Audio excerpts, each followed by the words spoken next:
여러분, 프로야구에서 한 시즌이 끝나고 다음 시즌이 시작하기 전까지의 기간을 스토브 리그라고 합니다. 그 기간에는 선수들의 계약이 갱신되고 또 트레이드가 이루어져서 선수들이 그 팀을 바꾸고 이런 많은 일들이 그 기간에 일어납니다. 근데 그 기간에 자신의 기량과 또 나이 또 자신의 어떤 인기순 이런 모든 것을 통해서 연봉이 책정되고 연봉이 결정되어지는 이러한 시간인데요. 이 시간을 잘 보내고 따뜻하게 보내기 위해서 선수들은 시즌 동안에 자기의 성적을 높이기 위해서 열심히 땀을 흘리고요. 또 자기 관리, 그 건강과 또 그 실력을 높이기 위해서 그만큼 열심히 자신을 관리하게 되어집니다. 자신을 얼마만큼 관리하느냐에 따라 그 스토브 리그 기간 동안 얼마나 따뜻한 시간을 가질 수 있느냐라고 하는 것이 결정되어지는 것을 우리는 보게 됩니다.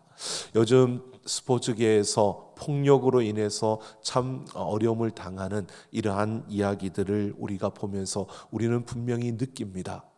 지난 시간에 그들이 이렇게 될 줄을 몰랐기 때문에 그런 행동을 하고 그런 모습을 가졌지만 결국 그것으로 인해서 자신이 쌓아올렸던 모든 것들을 한순간에 잃어버리는 이런 아픔과 이런 현실이 그들 앞에 주어진다는 사실을 보면 아마 그들은 그럴 줄 몰랐을 것입니다.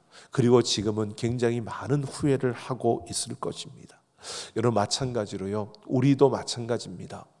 우리가 어떤 존재인가, 내가 어떤 가치를 가지고 있는 사람인가를 우리가 알고 그 가치에 맞는 우리의 걸음을 걸어갈 때 그 가치에 맞는 그런 인정을 받으며 살아갈 수 있습니다.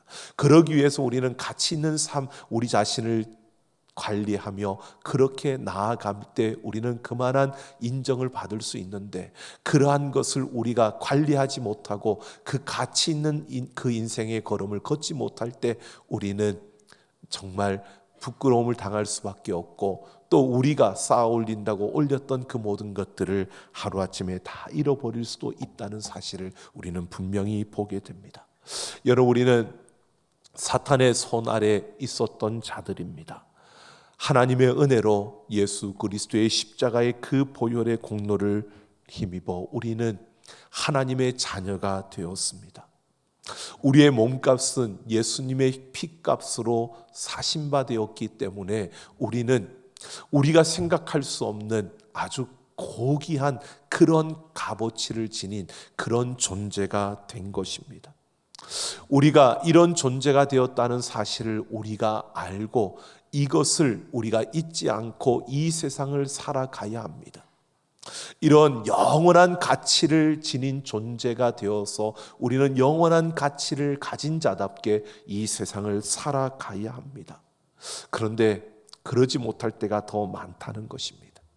세상의 가치로 우리 자신을 보고요, 세상의 기준으로 우리 자신을 보면서 우리는 세상의 가치를 따라 살 때가 참 많은 것을 보게 됩니다. 그래서 지금 눈에 보기 좋은 것, 그리고 이 세상에서 행복한 것, 이것을 추구하고 그것만을 쫓아가다가 보니까 우리가 그리스도인이라고 말하면서도, 우리가 하나님의 자녀고 우리가 교회라고 말하면서도요, 우리는 세상의 가치와 그 기준에 따라서 살다 보니까 결국 많은 문제들을 안고 또 문제들을 일으키며 살아가게 되는 모습을 보게 됩니다. 바로 고린도 교회가 그러한 문제 속에 휩싸여 있었습니다. 그래서 바울이 그들에게 분열의 문제에 이어서 음행의 문제를 다루면서 오늘 그들에게 몸의 가치에 대해서 생각해 보도록 권면하고 있는 모습을 보게 됩니다. 여기에서 오늘 바울이 말하는 몸은 육체와 영혼을 모두 포함한 바로 우리의 존재 전체를 말하는 것입니다. 우리 존재 전체를 말하면서 바울이 그 몸의 가치, 우리 존재의 가치를 말하고 있습니다. 이것을 우리가 함께 살펴보면서 예수님으로 인해서 새롭게 된 우리의 존재의 가치가 어떠하며, 또 우리는 그 존재의 가치로서 우리의 몸을 가치 있게 사용하려면 어떻게 해야 될 것인가를 함께 생각해 보려고 합니다.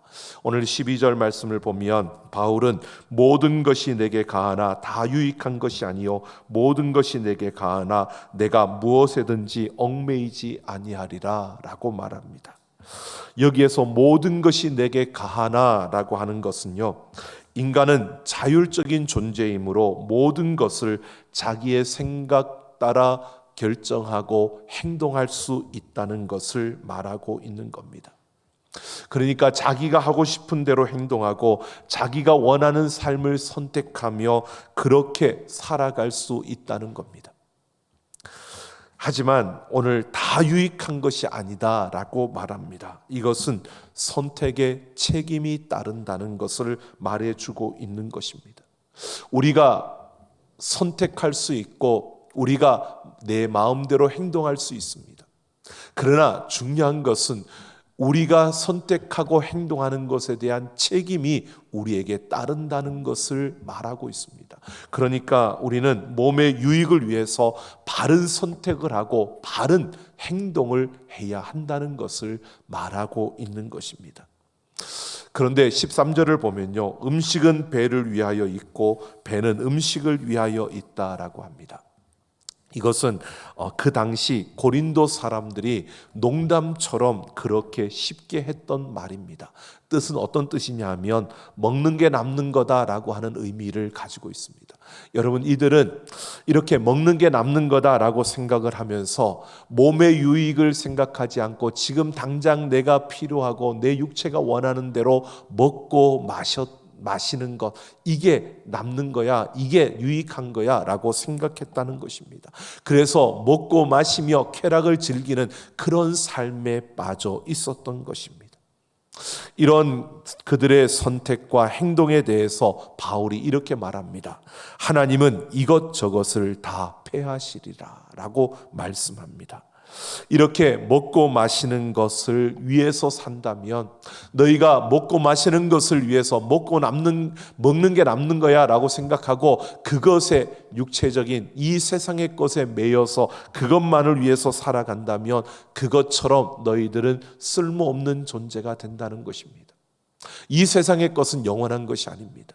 우리가 먹고 마시고 이 세상에서 추구하는 모든 것들은 썩어 없어질 것들이고 그냥 사라질 것들입니다. 지금 당장은 유익한 것 같지만 영원한 그 가치에서 보면 쓸모없는 것으로 그냥 사라져 버리는 것입니다. 그런 것처럼 너희가 먹고 마시는 것에 매여서 그것만을 추구하며 살아간다면 너희는 그와 같은 쓸모없는 존재가 된다는 것을 말하고 있는 겁니다. 그러니까 바울은 이렇게 말하고 있는 겁니다. 우리의 몸을 세상에 썩어질 것을 위해서 살 것인지 아니면 영원하고 참된 것을 위해서 사용할 것인지 너희가 생각하고 선택하며 행동하라고 말하고 있는 겁니다. 그러면서 몸은 음란을 위하여 있지 않고 오직 주를 위하여 있다고 합니다. 이것은 우리의 몸이 음행이나 탐식과 같은 육체적인 만족을 추구하기 위해서 지어진 것이 아니라 주님의 뜻을 이루기 위해서 지어졌다는 것을 말하고 있습니다. 그러니까 우리의 몸은 이 세상의 것만을 위해 있는 쓸모없는 존재가 아니라 우리의 몸은 하나님의 뜻을 이루기 위해서 이 땅에 존재하는 바로 하나님의 값진 선물이라는 것을 말하고 있는 겁니다. 여러분, 우리의 몸은 세상에 썩어 없어질 것들만을 위해서 이 세상에 있는 것이 아니라 우리는 하나님의 뜻을 이루기 위해서 하나님께서 우리에게 바로 그 뜻을 이루기 위해서 주신 우리의 몸은 하나님의 값진 선물이라는 것을 말해주고 있는 것입니다. 그래서 우리는 바른 선택과 행동을 함으로 우리의 몸을 가치 있게 만들어야 한다는 것입니다. 하나님의 값진 선물이기 때문에 그 값진 선물답게 우리는 우리의 몸을 만들어 가야 한다는 것입니다. 그러므로 육체의 건강을 위해서 우리는 음식을 절제하고 또 규모 있는 삶을 허랑방탕하게 사는 것이 아니라 규모 있는 삶을 살아야 한다는 것입니다. 그래서 영혼의 건강을 위해서는 우리가 부지런히 말씀을 읽고 기도해야 한다는 겁니다. 육체의 건강과 영혼의 건강을 위해서 우리가 그만큼 힘을 쓰고 바른 선택을 하며 그런 행동을 해 가야 한다는 것을 말하고 있는 겁니다. 이러한 행동, 이러한 선택의 그 모습은 결국 우리가 율법적인 자기 훈련이라고 말할 수 있습니다. 이런 율법적인 자기 훈련을 통해서 우리의 인생, 우리의 삶을 가치 있는 그러한 모습으로 살아가도록 우리가 열심히 훈련하고 단련해야 한다는 것을 말하고 있는 겁니다. 그런데 이런 율법적인 자기 훈련을 통해서 우리의 가치가 높아질 수 있습니다. 하지만 분명한 것은요, 그 가치를 끌어올리는 데 있어서 한계가 있습니다. 여러분, 그 대표적인 예가 바로 말씀과 기도와 금식에 집중하며 노력했던 바리새인들이었습니다. 그들은 하나님의 말씀과 또 그 기도에 집중하며 금식하며 자신들을 하나님 앞에 드리려고 애를 썼습니다. 그래서 유대인들이 바리새인처럼만 하라고 할 정도로 그들의 보이는 모습은 정말 모범적인 그러한 모습이었습니다. 하지만 예수님은 그들의 중심을 보며 그들의 외식과 가식을 지적하셨습니다. 여러분, 그처럼 우리가 경건의 훈련과 육체의 그 훈련을 통해서 어느 정도 우리의 가치를 높이고 가치 있는 삶을 살아낼 수는 있습니다. 그러나 그것이 완벽할 수 없는 것이, 한계가 있는 것이 이 바리새인들처럼요, 우리가 조금 시간이 지나다 보면 우리는 교만해지고 외식적이 될 수밖에 없고 가식적인 그러한 모습을 가질 수밖에 없는 이런 한계를 지닌 자들이라는 것입니다. 육체적인 이러한 훈련, 율법적인 자기 훈련이 필요 없다는 것이 아닙니다. 이것이 우리에게 있어야 되고 해야 합니다. 그러나 그 한계가 있다는 것을 인정하고 그 한계를 오늘 주님께서 채워주셔야 한다는 것입니다. 그래서 바울이요, 주는 몸을 위하여 계신다라고 합니다. 여러분, 주는 몸을 위하여 계신다라고 하는 이 뜻은요, 이 율법적인 그 자기 훈련을 통해서 우리가 노력하지만 그 한계가 있는데 바로 그 한계를 주님이 채워주신다는 뜻입니다. 그러면서 14절을 보면 하나님이 주를 다시 살리셨고 또한 그의 능력, 권능으로 우리를 다시 살리시리라 라고 합니다. 바로 주는 몸을 위하여 계신다라고 하는 말씀과 연결되어지고 있는데요, 무슨 말씀이냐면 예수님이 십자가에서 죽으셨는데 하나님의 그 능력으로 예수님을 살리셨던 것처럼 우리를 살리신다는 겁니다. 바로 그 부활의 능력으로 하나님께서 우리의 한계를 채워주신다고 말씀하고 있는 것입니다. 바로 우리가 가지고 있는 영원한 가치, 그 존재, 그런 존재로서 우리가 그 가치 있는 삶을 살아내야 되는데 우리의 힘으로는 한계가 있다는 겁니다. 그런데 부활의 능력을 가지신 그 하나님께서 바로 우리를, 그 한계를 채워주셔서 우리로 하여금 그 영원한 가치를 지닌 존재답게 살아갈 수 있도록 우리를 이끌어 주신다고 말씀하고 있는 것입니다. 죄로 인해서 굳어지고 망가진 우리를 부활의 그 능력으로 치유하고 회복시켜 주셔서 우리가 끊을 수 없는 죄를 끊을 수 있게 만들어 주시고 우리가 할 수 없는 그 일들을 통해 하나님을 섬길 수 있도록 만들어 주신다는 것입니다. 하나님께서 이런 은혜를 베풀어 주시는 이유는요, 우리가 하나님의 값진 선물이기 때문이다라고 이렇게 말하고 있는 것입니다. 여러분, 우리는 하나님의 값진 선물입니다. 그러면서 15절을 보면 바울은 이렇게 말합니다. 너희 몸이 그리스도의 지체인 줄을 알지 못하느냐라고 말합니다. 하나님의 값진 선물인 우리의 몸이 그리스도의 지체, 바로 예수 그리스도의 몸이라고 말하고 있습니다. 이것은 우리가 이 땅에서 사는 것이 우리 개인, 김태영이라는 개인으로 사는 것이 아니라 바로 예수님의 지체로 살아가고 있다는 것을 우리에게 말해주고 있는 것입니다. 그래서 바울이 내가 그리스도의 지체를 가지고 창녀의 지체를 만들겠느냐, 결코 그럴 수 없느니라 라고 합니다. 자신의 몸은 예수님의 지체이기 때문에 함부로 할 수 없다는 것입니다. 그러면서 창녀와 합한 자는 그와 한 몸인 줄을 알지 못하느냐, 일러스되 둘이 한 육체가 된다라고 말합니다. 이것은 음행은 단순한 욕망의 문제가 아니라는 것입니다. 이것은 예수님의 거룩한 몸을 부정하게 만드는 것이라고 말씀하고 있는 것입니다. 바로 이렇게 하나님의 값진 선물인 우리는 예수 그리스도의 몸이라는 것입니다. 그래서 내가 살아가는 그 모든 걸음, 내가 걷는 그 걸음들은 결국 내가 걷는 거지만 내가 걷는 게 아니라 예수님이 걷는 것임을 말하고 있는 것입니다. 그래서 우리는 우리의 몸이 이러한 존재라는 사실을 우리가 알아야 합니다. 그러면서 한 걸음 더 나아가서 17절을 보면 바울은 주와 합하는 자는 한 영이니라 라고 말합니다. 예수님의 지체가 된 이들에게는 예수님의 영이신 성령님이 함께 하신다는 것입니다. 그래서 19절에서는 바울은 너희 몸은 성령의 전이라고 말씀합니다. 여러분, 그러니까 우리의 몸은요, 하나님의 값진 선물이면서 예수님의 지체, 몸이면서 또한 하나님 성령의 전이라고 말하고 있는 겁니다.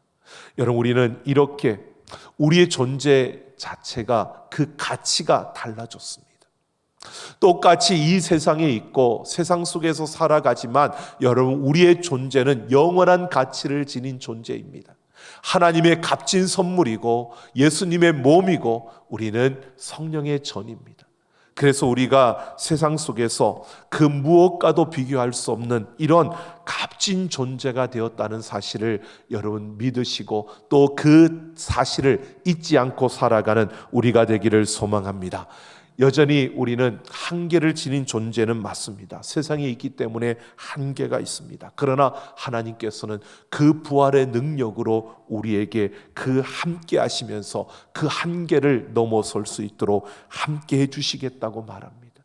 여러분, 세상의 거대한 힘 앞에 설 때, 세상의 유혹 가운데 있을 때, 세상에서 우리에게 위협하는 그 순간에도요, 여러분 기억하십시오. 내가 누군데? 여러분, 내가 누군데? 라고 우리는 말할 수 있어야 합니다. 내가 하나님의 값진 선물이고 예수님의 몸이고 성령의 전인데, 그리고 하나님의 그 부활의 능력이 나와 함께하고 있는데, 여러분, 우리는 이런 사실을 기억하면서요, 우리의 몸을 값지게 가치 있게 사용하는 자들이 되기를 예수님의 이름으로 축원합니다.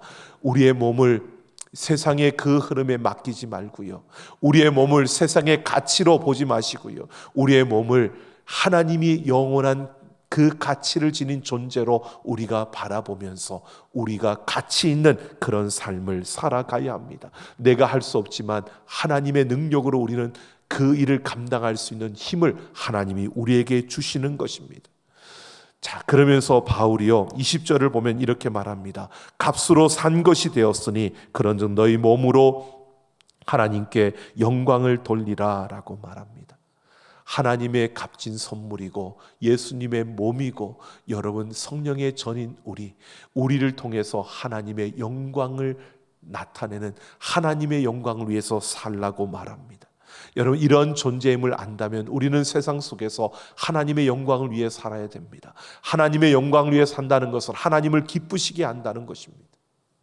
하나님을 기쁘시게 하는 것이 여러분 세상에서 우리가 높은 자리에 올라가고 많은 돈을 가지고 우리가 세상에서 많은 영향력을 미치는 것, 이것만이 하나님께 영광이 되는 그런 삶이라고 생각하면 안 됩니다.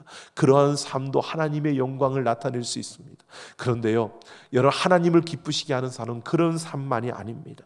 베드로전서 2장 12절을 보면 세상에서 선하게 사는 것이 바로 하나님께 영광을 돌리는 삶이라고 베드로가 말합니다. 여러분, 하나님 선하게 사는 것이 우리 일상이 매일매일 반복되어지고 어떻게 보면 지루하게 느껴지는 일상을 살아가기도 할 것입니다. 그러나 그 순간에 여러분 우리가 행하는 그 선한 행위, 이것이 하나님께 영광이 된다는 겁니다. 여러분, 선한 것이 다른 것이 아닙니다. 다른 사람을 배려하면서 다른 사람을 인정하면서 다른 사람을 높여주고 위로하며 살아가는 그 삶입니다. 여러분, 우리가 길을 걸어가다가 아니면 어느 곳에서 떨어진 그 휴지를 보고 그것을 누군가가 불편하게 생각할까봐 그것을 잡고 쓰레기통에 넣어줄 수 있는, 또 뒤에 따라오는 사람이 불편할까봐 문을 잡아주며 그 사람이 들어올 때까지 문을 잡아줄 수 있는 그런 배려와 여유, 이러한 것들이요 선한 행위인 것입니다. 여러분, 이것이 여러분 아무것도 아닌 것 같지만 그것을 통해서 하나님이 영광을 받으신다는 겁니다. 여러분, 우리는 이렇게 배려하며 살아가는 선한 삶을 살 때 우리가 일상에서 하나님께 영광을 돌리는 삶을 사는 겁니다. 우리가 영원한 가치가 있는 존재라는 사실을 보여주는 겁니다. 여러분, 그렇게 선하게 살다 보면, 이 바쁜 세상에서 그렇게 다 하다 보면 그 참 바보처럼 살 수밖에 없다라고 여러분 그렇게 느껴질 것입니다. 세상의 가치와 기준은 그렇게 말합니다. 하지만 하나님은 그런 우리의 배려와 그런 선한 행동을 통해서 영광을 받으신다고 말씀합니다. 갈라디아서 1장 23절 24절을 보면요, 바울이 예수님을 전하는 그것, 박해하던 바울이 예수님을 전하는 것을 통해서 하나님이 영광을 받으신다고 말합니다. 여러분, 이것은 무엇을 말하느냐 하면요, 여러분, 우리가 직장 가운데 세상 가운데 나아가서요 하나님을 믿지 않는 이들과 함께 할 때 내가 예수를 믿는 사람이라는 것을 우리가 나타내고, 또 그들에게 내가 받은 은혜, 내가 만난 하나님을 그들에게 나타내고 전하는 것, 그들에게 소개하는 것, 이것이 하나님께 영광이 된다는 것입니다. 여러분, 오래도록 직장생활 같이 했는데 내가 예수를 믿는다는 것을 여러분 같이 함께하는 이들이 모른다면 여러분, 그것은 우리가 하나님께 영광이 되는 삶이 아닙니다. 때로는 교회로 인해서 또 많은 그런 세상 사람들의 그 눈에 의해서 교회를 비난하고 비판하는 그런 소리들이 있습니다. 그럼에도요 여러분, 우리는 하나님을 믿는 자녀임을 내 삶에서 내가 받은 은혜를 함께 나누고 내가 하는 그 일들을 통해서 여러분 나타낼 때 그것이 하나님께 영광이 된다는 것입니다. 여러분, 우리가 어떤 순간이든 내가 누군데 라고 기억하십시오. 하나님의 값진 선물이고 예수님의 몸이고 우리는 성령의 전입니다. 그래서 우리는 하나님의 영광을 위해 이 땅에 있는 겁니다. 여러분, 우리는 이 땅에서 열심히 땀을 흘리고 열심히 노력하고 봉사하며 세상 속에서 열심히 우리는 일해야 됩니다. 그러나 그것이 목적이 아니고 우리의 목적은 하나님께 영광을 돌리는 것이고요, 이 모든 것은 수단입니다. 돈 많이 버셔야 됩니다. 그러나 그 돈 버는 것이 목적이라면 그것을 위해서 수단 방법을 안 가리겠지만 그것은 목적이 아니고 수단입니다. 그렇기 때문에 우리가 많이 벌던 적게 벌던 그게 중요한 것이 아니라 내가 번 것을 가지고 하나님께 영광이 되도록 사용하고 하나님께 영광이 되도록 쓰는 것이 중요한 것입니다. 여러분, 그래서 달란트 비유에서요, 여러분, 한 달란트 받은 자는 주인으로부터 받은 그 달란트를 묵혀두었습니다. 주인이 나중에 와서 계산할 때에 그 있는 것을 빼앗아서 그 더 있는 자들에게 주고요, 그리고 그에게 악하고 게으른 종이라고 그렇게 그를 책망하십니다. 여러분, 내가 하나님으로부터 받은 것 중요합니다. 그런데 얼마를 받았느냐, 이게 중요한 것이 아니라 내가 받은 것을 가지고 제대로 사용했느냐가 중요하다는 겁니다. 여러분, 우리가 예수를 믿음으로 하나님의 자녀가 된 것 중요합니다. 근데 그 자녀가 된 것으로 끝난 게 아니라 하나님의 자녀답게 우리가 살아가는 것이 중요하다는 겁니다. 우리가 영원한 가치를 지닌 존재가 된 것도 중요하지만 우리의 모든 것이 그 주님의 것이기에 영원한 가치가 있는 존재답게 이 세상을 살아내는 것 또한 우리에게 중요하다는 것을 우리는 잊지 말아야 합니다. 그래서 언제나 내가 누군데 라는 것을 기억하며 하나님께 영광이 되는, 하나님을 기쁘시게 하는 그런 삶을 살아가야 하는 것입니다. 여러분, 톰 아저씨의 오두막집이라는 그 책을 우리는 한 번쯤은 다 읽어보았을 것입니다. 헨리엇 비처 스토우 여사가 썼는데요, 1년에 30만 권이 미국에서 팔렸고요, 20개의 언어로 번역이 되었고, 톨스토이가 이 책을 인간 정신이 이룩한 위대한 성취의 하나라고 격찬을 했습니다. 그 많은 이들이 이 책을 극찬을 했습니다. 특히 노예 해방을 위해서 공헌한, 큰 공헌을 했던 그러한 책이라고 합니다. 그런데 한 인터뷰에서 이 스토우 여사는 이렇게 말합니다. 이 책의 작자로서의 영예를 거부합니다. 나는 톰 아저씨의 오두막 집의 작자가 아닙니다. 절대로 아닙니다. 이 이야기는 저절로 쓰여진 것입니다. 주님께서 쓰셨습니다. 그리고 나는 주님의 손에 들려진 비천한 도구에 불과했습니다. 모든 것이 차례차례 환상으로 보여졌고 나는 단지 그것을 글로 옮겨 놓은 것뿐입니다. 영광은 하나님께만 돌려야 합니다. 여러분, 우리는 하나님의 영광을 위해서 이 땅에 존재하는 자들입니다. 내가 누군데? 여러분, 우리는 하나님의 값진 선물이고 예수님의 몸이며 성령의 전입니다. 우리는 영원한 가치를 지닌 존재가 되었습니다. 이 땅에서 우리는 열심히 최선을 다해 달려가면서요, 무엇보다도 우리는 하나님의 영광을 위해서 존재해야 합니다. 하나님의 영광을 위해서 우리의 모든 것을 사용해야 합니다. 우리가 세상의 것을 가지기 위해서 달려가는 존재가 아니라 영원한 가치 있는 존재라는 사실을 우리가 기억하며 하나님의 영광을 위해 살아내는 우리 모두가 되기를 예수님의 이름으로 축원합니다. 같이 함께 찬양하겠습니다.